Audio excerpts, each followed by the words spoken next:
So I know I'm not the first person to talk about journaling. There are countless videos and articles, so many methods: bullet journaling, morning pages, journaling while doing the Wim Hof method. I don't know, it's probably out there.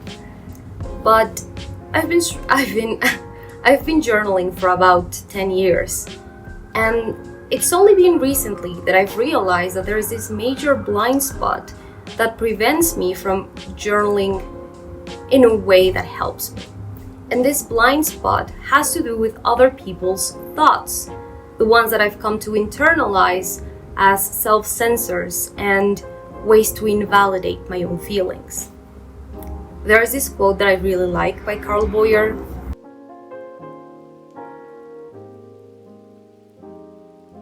And I think the comparison between thoughts and spores extends beyond its capacity to resist hardship. It has to do also with the fact that thoughts grow like fungi. Its mycelium spreads through thoughts. So to illustrate what I'm trying to say here, I have two examples.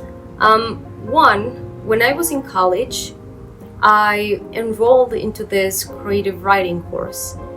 And I was very excited because I really like writing. I like writing short stories and poetry and just in my journal. So when I didn't do really well in one of the assignments, I approached the teacher wanting to get actual feedback that would actually help me become a better writer. But what he told me is one of the most unhelpful things anyone has ever said to me. He told me that I write like Wittgenstein. And he didn't mean it in the sort of, "Oh, I think you're so deep that you write like a philosopher" way. He meant it in the, "I don't understand what you're saying, and I'm not even gonna try to bother understanding what you're saying because of the structure that you decided to use" sort of way. So every time that I try to write something, even in my own journal, something that's meant to be private, personal, for my eyes only, that thought, that sentence pops into my head. And it prevents me from following the natural train of thought that I have. And another thought that really hinders my journaling practices are invalidating thoughts that invalidate my feelings. So whenever I'm feeling anxious or stressed and I try to write it in my journal, I get a very particular phrase and it's no wonder that I get this, because as a kid a lot of my feelings were invalidated, and I get the particular phrase, "What can you possibly be stressed about? I don't know, paying bills, eating, paying for the groceries, life, the universe, and everything." Tell us the answer. The answer to what? The answer to life, the universe, everything. But yeah, those are ways in which I hurt my own journaling practice.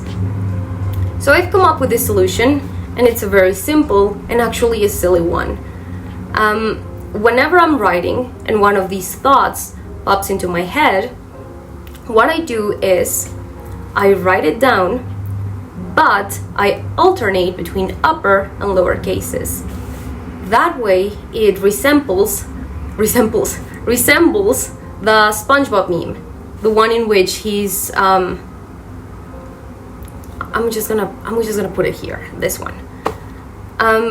It resembles that meme, and this has two purposes really.